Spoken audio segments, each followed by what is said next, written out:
What's up, guys? Welcome to the Fantasy Baseball Show. Today, I'll be continuing the positional preview by talking about third base. For those of you who are new to the channel, I consider these episodes more discussions than rankings. I don't like to strictly rank guys. Instead, I like to use the NFBC ADP data combined with my rankings to get a sense of where I want to take guys and which guys I want to avoid come draft day. The first guy I'll be talking about is Jose Ramirez. With an ADP of 10, Jose Ramirez is definitely a difference maker at the third base position.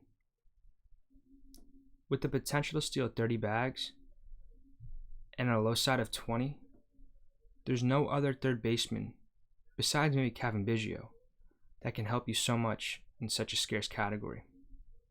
Of course, you have to pay the price for Jose Ramirez, but that's a price I'm willing to pay with an ADP of 10. A guy whose ADP I'm not willing to pay is Manny Machado.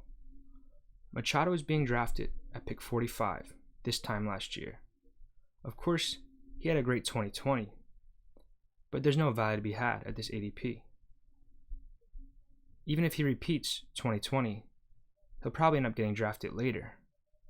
So why draft him this year? Especially with all these great third base options going 20 to 30 picks later.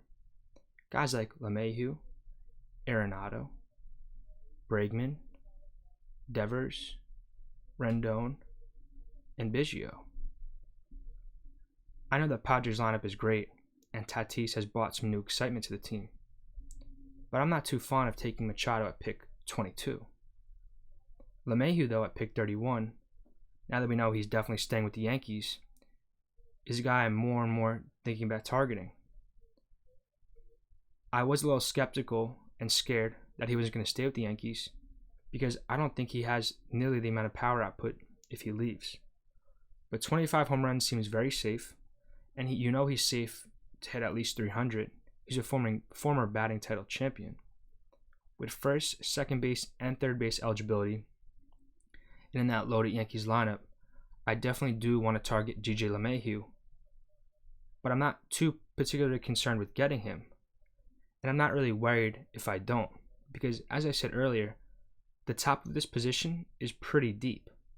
Arenado going 10 picks later, I know he left Coors. I know he's not going to give you 130 RBIs ever again. But damn, 10 picks after DJ LeMahieu? Why even take LeMahieu for second base eligibility? I can't help but think that if LeMahieu is only third base eligible, he would be going after guys like Arenado, Bregman, and Rendon, and probably even Devers.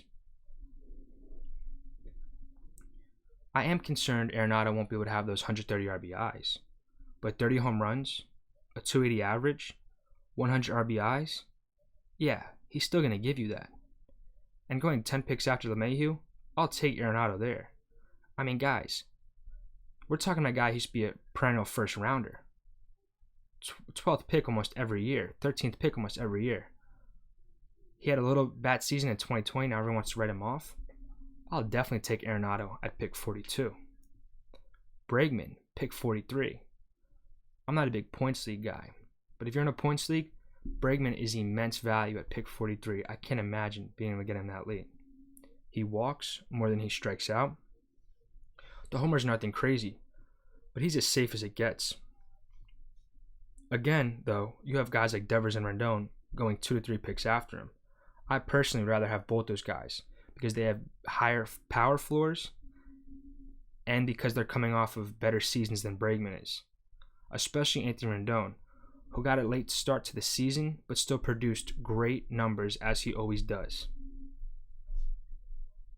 Devers, too, I've heard other people mention, is getting paired back with Alex Cora. Now, maybe he's just using Cora's Apple Watch to get some sign stealing, but hell, even that will help him, and I'll definitely want to get Devers at ADP of 45. Cavan Biggio at pick 61. When I mentioned Biggio in my second base video, I was pretty excited. Unfortunately, with the signings of Semien and Springer, that excitement has been tampered a little bit. RotoChamp, which we shouldn't take as gospel, has Biggio slated to bat 6th in that Blue Jays lineup. Now, I still think there's a chance he bats leadoff. With that low average, high OBP combo with a pretty good amount of pop, I think he'd be the perfect guy to bat leadoff for that Blue Jays lineup. And I still think there's a chance he does do it, as I said. But batting 6th does hurt a guy's value.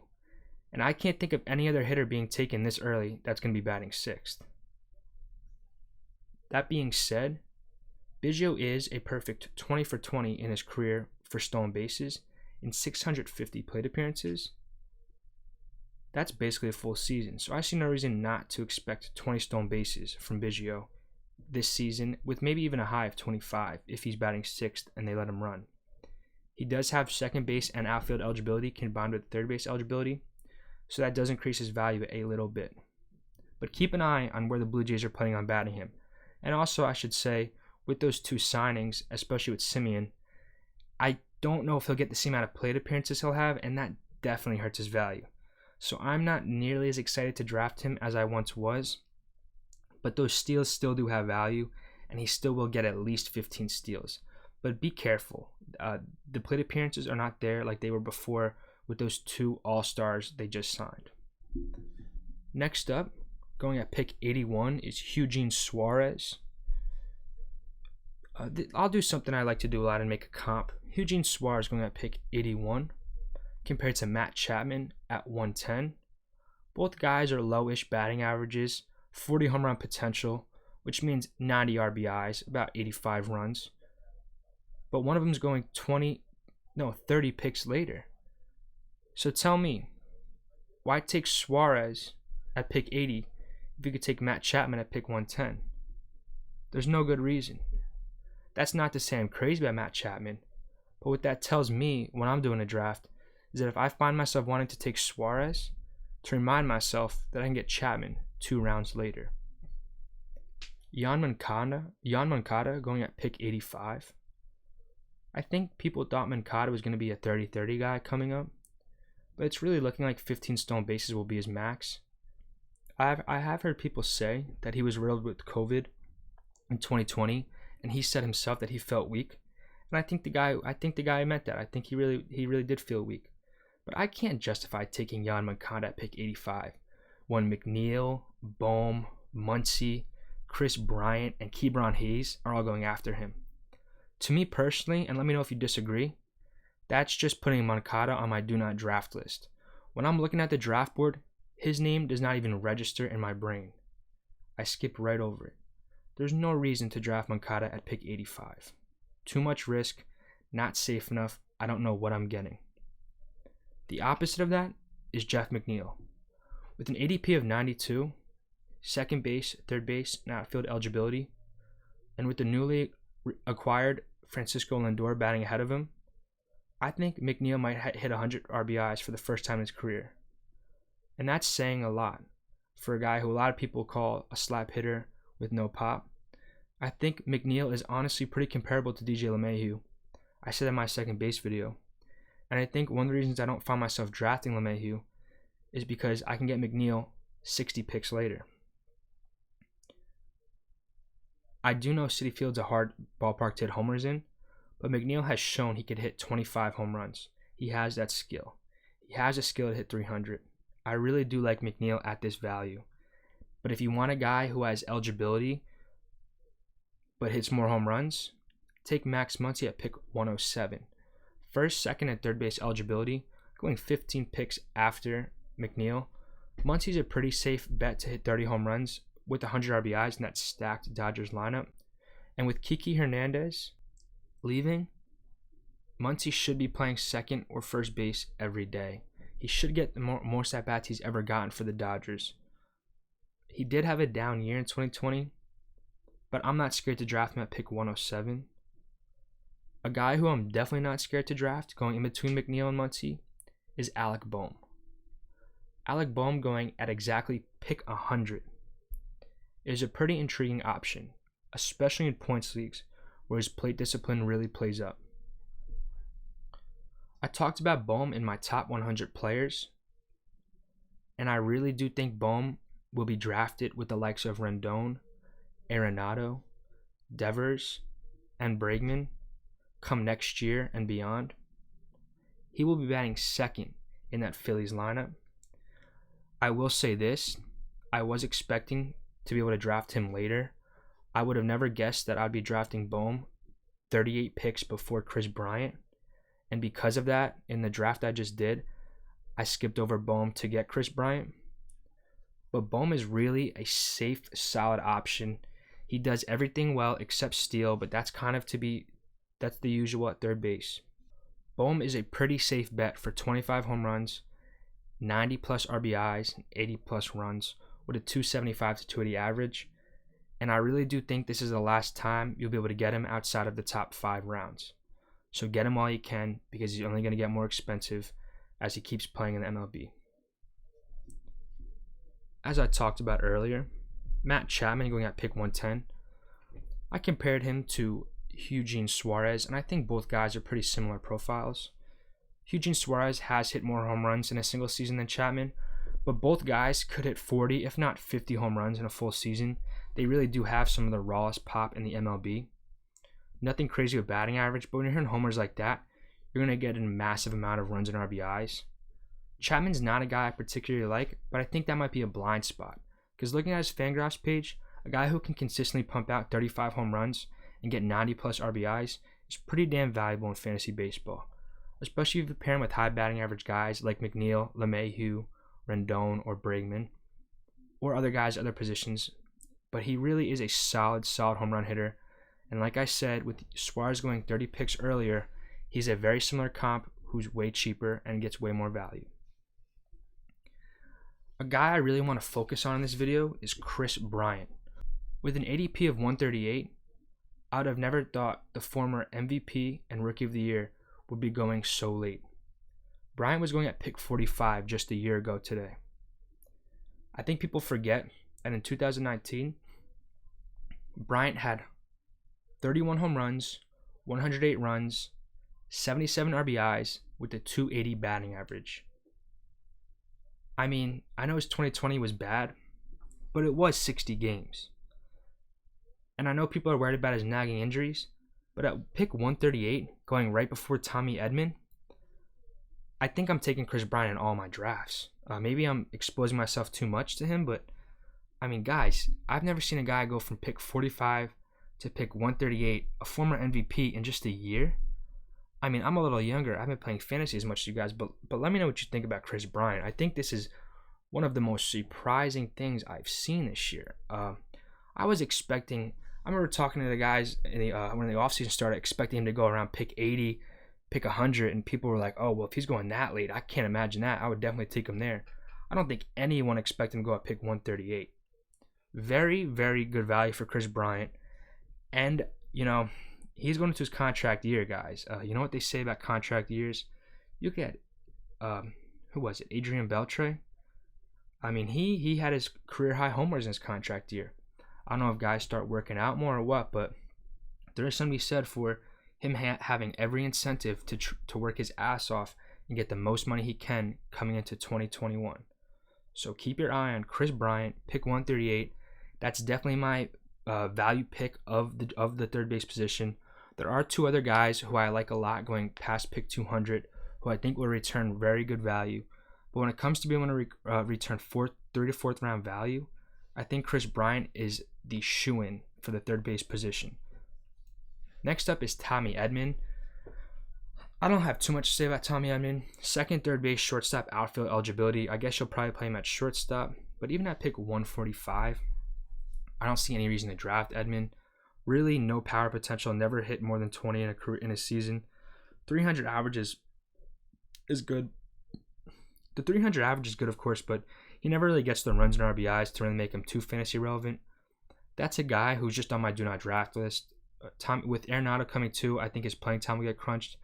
They do have to fit Matt Carpenter there. I think Matt Carpenter will be playing the bulk of second base. I don't know, though. I don't know if he could still play second base. Colton Wong did go to the Brewers, so they're not going to re-sign him. But Edman, another guy, let me know if there's something I'm missing on Edman. I pick 145 with Ke'Bryan Hayes going 10 picks later. Ke'Bryan Hayes will definitely be playing every day, either batting first or second. I have no reason to take Tommy Edman. No reason. Not interested in Tommy Edman. Let me know what I'm missing with him. Some of these guys like Edman, I don't get why we're not paying, I guess, the steals. Even that's like 10 steals max, 15 max. I don't get why we're really paying the price for them. I know people talk about Z-score values. I'd like to have a discussion about it because I don't get into that stuff enough. But how much are those 15 steals worth if he's giving you 12 home runs, 50 runs, 50 RBIs? Because I don't really see anyone talk about that. Maybe that is what Z-scores do, but like I like guys like Biggio and Ramirez because, yeah, they're giving you 20 to 25 steals, but they're also giving you at least 80 to 90 runs and 70 to 80 RBIs with 20 to 25 home runs, if not 30. So, you know, I get paying up for steals if the guy's elite, but I don't really understand. And I get drafting a guy for steals if he's going around pick 200, 250 or later. Raimel Tapia or Isaiah Kiner-Falefa are two guys that can get you maybe 15 to 20 steals, but they're going around pick 250, not pick 150. So if someone wants to kind of inform me on that, how do you know if a guy is worth paying for steals when his other counting stats are so much lower, and how do you weight that? I really want to get to know that. If anyone wants to come on the show and explain that, I would love to do a Zoom call or something. Just let me know. That's something that I don't really hear people talk about. They'll say this guy get you steals, but I mean, guys, 50 runs, 50 RBIs. Edman for me, do not draft list. Delete him off my brain. Ke'Bryan Hayes. I was really expecting Ke'Bryan Hayes to be going before Alec Bohm in drafts. I was really hoping for it because I like Bohm more than Ke'Bryan Hayes. And I think the fact that he isn't is both a testament to how savvy this fantasy baseball industry is as a whole. And I think it's an example that people aren't taking 2022 seriously, at least for certain players. Because while I can say they're not taking it too seriously for Hayes, I just talked about Kris Bryant, who got dropped 100 picks. So it's not like people are going crazy at Hayes. He's at pick 155. Everyone knows he had a crazy BABIP, hit 376. It's weird. He only had one steal in 25 games, but he's had 27 steals in a single season in the minors and only 420 plate appearances. So I don't know if we're expecting. I mean, that means he was on pace for 35 steals that year. I don't know if we're expecting 10 steals, 15 steals, 20 steals, 30. Like, I don't know what to expect from Ke'Bryan Hayes, and that's part of the reason I'm kind of avoiding him. I did draft him in a dynasty because Bohm was taken. That's the main reason I drafted him, and I didn't want to miss out on a young, exciting third baseman. But I'm not really expecting steals from Hayes. I mean, maybe the Pirates are going to let him run, but also maybe he's not worth getting injured. He has a success rate in the minors to be a viable steal guy. He had an 80% plus success rate, but the power was never there in the minors. Never hit more than 15 to 16 home runs. I'm just not finding myself too excited about drafting Ke'Bryan Hayes, but he's definitely going to be the guy I watch the most coming into the season. I think I'll be clicking into a lot of Pirates games to see what Ke'Bryan Hayes is doing. He just was on fire last year. I can't deny that pick 155 isn't a bad price. Definitely like that more than Tommy Edman going 10 picks earlier. Next guy up is Andres Gimenez. I was excited for Gimenez in the second base and shortstop videos because I think he could steal 20 bags with a decent average. But again, like Edman, maybe it's me being a hypocrite because I'm a Mets fan though, and he was with the Mets and he was good with them, but not a lot of counting stats for Gimenez. Though I do think Gimenez has the potential to grow more than Edman does. But Gimenez was slated to start every day for the Indians. Now with this Cesar Hernandez signing, it's a little unsure of how much he'll be playing. There are talks Rosario gets traded. Gimenez now at pick 160. I honestly think he was going around pick 190 when I first did these videos. That was about a month ago when I did shortstop, second base. So that just shows Gimenez drove up 30 picks. Kind of puts him on the do not draft list for me. I still think he has the potential to be a good player in the coming years. But until he shows it, I'm not going to be drafting him. I know he's getting the playing time, I'm not going to be drafting him. And there's still a couple guys, 2 or 3 guys that I think are pretty big difference makers in the home run and RBI section. That just makes Gimenez's steals not really worth it. Next up is Jean Segura. Jean Segura is going at pick 192. He's second and third base eligible. His days of stealing 20 to 30 bags are well behind him. I do think he's good for 10 with an upside of 15. He still had pretty good speed according to StatCast, 87th percentile, and he's younger than I expected. He's only going to be 31 coming into the season, going into his 8th year in the major leagues. He's always been a guy with great bat-to-ball skills, but 2020 was definitely peculiar. Both his strikeout rate and his walk rate doubled. Strikeout rate from 10% to 20%, walk rate from 5% to 10%. His barrel percentage doubled, but his X-slug was lower than it was. Its lowest has been since 2015. So he is a guy where I want to say maybe he's a contact guy selling out for power. But I don't know if you could say that. I would like to think maybe he's one of those guys that's going to be more power focused. His launch angle did go from an average of 7 degrees to 11 degrees, which is a career high from him. But there's just not too much to know about Segura. I do think going at pick 192, he's an all-right option. Pick 198, my bad. But you have your Urshela, Josh Donaldson, J.D. Davis, and Brian Anderson all going after. And part of the reason I haven't been too crazy about any of the guys at third base is because Donaldson, J.D. Davis, and Brian Anderson are all really solid third base options going past pick 200. So I don't really find myself stressing third base. There's positions that are deep, there's positions that are thick, there's positions that are top heavy, and there's positions that are back heavy. And there's some positions that just have sleepers. And I think third base has 2 to 3 really big sleepers going picked post 200. These guys aren't breakout guys. Josh Donaldson's had his best years. I think J.D. Davis and Brian Anderson might have their best years to come, but Davis might have had his best year already. But these are just guys who you can get at such a low price. You can get these guys at such a low price that I don't find myself stressing third base in drafts. I took Muncy in a draft, and I know he has the triple eligibility, but I kind of regretted it. Maybe a Bohm was already taken, so I couldn't take Bohm, but I did end up getting KB too. But I kind of regretted taking Muncy because I could take Rhys Hoskins for first base, who's a similar profile, and I could have waited and taken Brian Anderson. I did end up getting J.D. Davis, but I think I want myself taking at least one of J.D. Davis and Brian Anderson in every draft. That might sound crazy, but every single draft, I want either Brian Anderson or J.D. Davis. Anderson is just third base eligible. J.D. Davis is third base eligible. But let me lay out my case for why I think Brian Anderson is a good guy to target in drafts. He's projected to bat cleanup for the Marlins. There are no playing time concerns for Brian Anderson. In 2020, he had 11 homers and 38 RBIs in 60 games. He could easily give you 90 RBIs and 25 home runs. Easily in 2021. There are no playing time concerns. He has no competition at third. He'll be batting fourth in that lineup every single day, going at pick 232. I don't know any other 4-batter going at pick 232. I know 3-batter Willie Calhoun's going later in the outfield, but pick 232 for a 4-batter. I heard someone say that they like to look at a guy's lineup position for fantasy value, and I thought that was very smart. I wish I remembered who it was. It wasn't a YouTuber or a podcaster. It was just a guy on r/fantasybaseball or on Twitter. And that's something that I've been doing. I've been going to RotoChamp, checking the projected lineups. I know that, like I said, it's not gospel, but it gives you a sense. And if a guy, and I know Anderson's going to be batting at least third or fourth. There's really no other competition in that lineup. So keep that in mind with guys. J.D. Davis, though, will be batting later. But J.D. Davis has never gotten a full season of play. And I was a little concerned about J.D. Davis coming into the season because Mets were talking about trading for Arenado or Chris Bryant. But I think, funny enough, his draft ADP, I think, has dropped.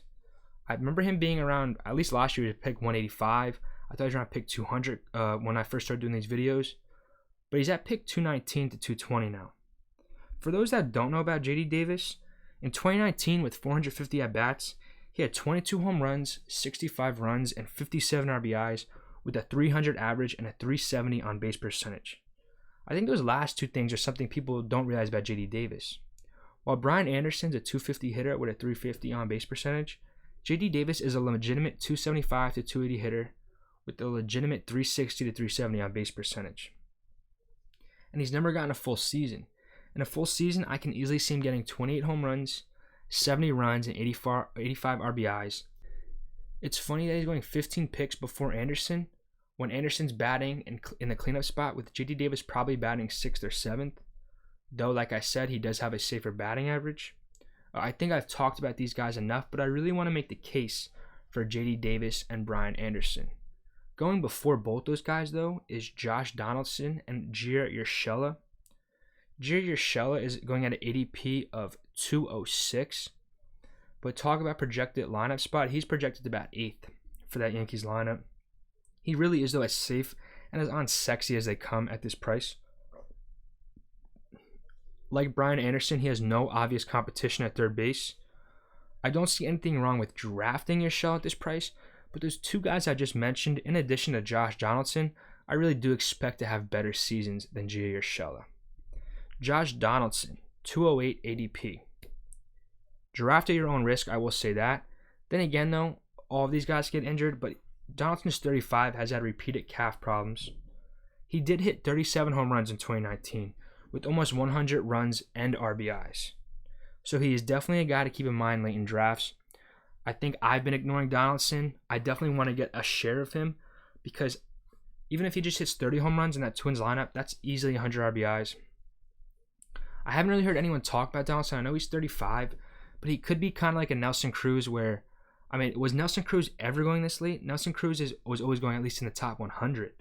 If Donaldson just keeps doing it, why not get him?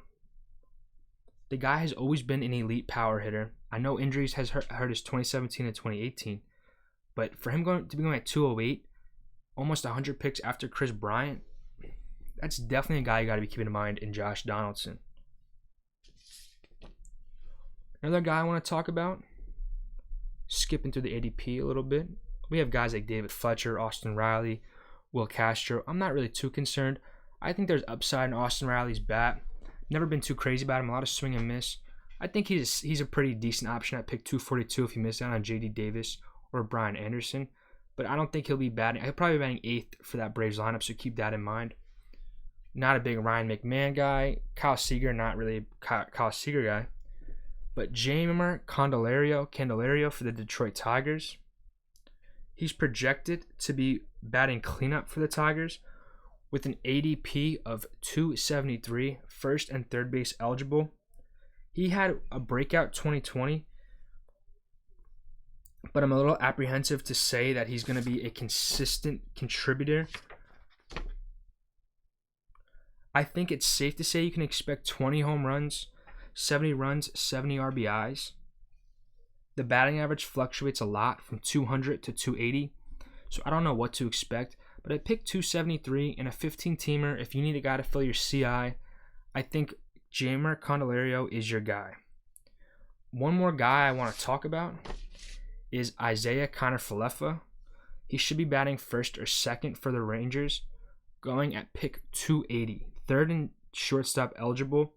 The only reason you would target Kiner-Falefa is because he's going to be getting you steals. I'll compare him to Tommy Edman to justify my hate on Tommy Edman. Edman is going at pick 144, Kiner-Falefa at 280. I think Kiner-Falefa will get you similar, if not more, runs and RBIs. They're pretty similar guys. Kiner-Falefa is guaranteed playing time, Edman's not. And Kiner-Falefa should be getting you the same amount of steals, 15 steals, but he's going 120 picks later. So if you really need steals late and you want to put it at third base or shortstop, you can't find guys in the outfield, Isiah Kiner-Falefa is definitely a good guy to target. The Rangers announced he'll be the everyday, I think it was shortstop, if I'm not mistaken, replacing Elvis Andrus. So pretty safe everyday option there in Kiner-Falefa. That takes us to an ADP of 273 for Candelario and 280 for Kiner-Falefa. Kiner-Falefa is the 31st third baseman taken off the board. The only guys left after him that are fantasy relevant, I don't even know if you can call Joey Wendell fantasy relevant. The playing time is obviously a concern for Tampa Bay. People said Evan Longoria had good batted ball stuff. He's going to pick 563. I still think there's something left for Luis Urias for the Brewers. Yandy Diaz, I really wish got full playing time for the Tampa Bay Rays. Same with Mike Brasio, but they never will. They're going around pick 600. I do think Candelario is the last guy you can take that you can count on the counting stats for. Everyone else after Candelario, if you want to take Isaiah Kiner-Falefa after that, you're going to be really hurting in the runs RBIs. He's just for steals and the home runs for Kiner-Falefa, not a lot of power. But pick 273, Candelario, last third baseman you could really take to fill your CI. I really, really want you guys to take a look at Brian Anderson and JD Davis. And I really want someone to tell me if there's some guy I'm sleeping on. Am I sleeping on Yoan Moncada? Is there something about Suarez that maybe makes him better than Matt Chapman? Is it the ballpark? Is there something I'm missing about Tommy Edman? Do you think it's crazy that Andres Gimenez is going to pick 160? I was all for it when he was going to pick 200, but pick 160. Jean Segura at 198. Do you guys think that's fair? Do you guys think there's really nothing left in his bat? Do you guys think it's possible that Segura ends up being a 30 home run player next year? Am I missing anything with Tommy Edman? Like I said, Kiner-Falefa is pretty similar value. I think that wraps up the show, guys. The only positions we have left are outfield, starting pitcher, and relief pitcher.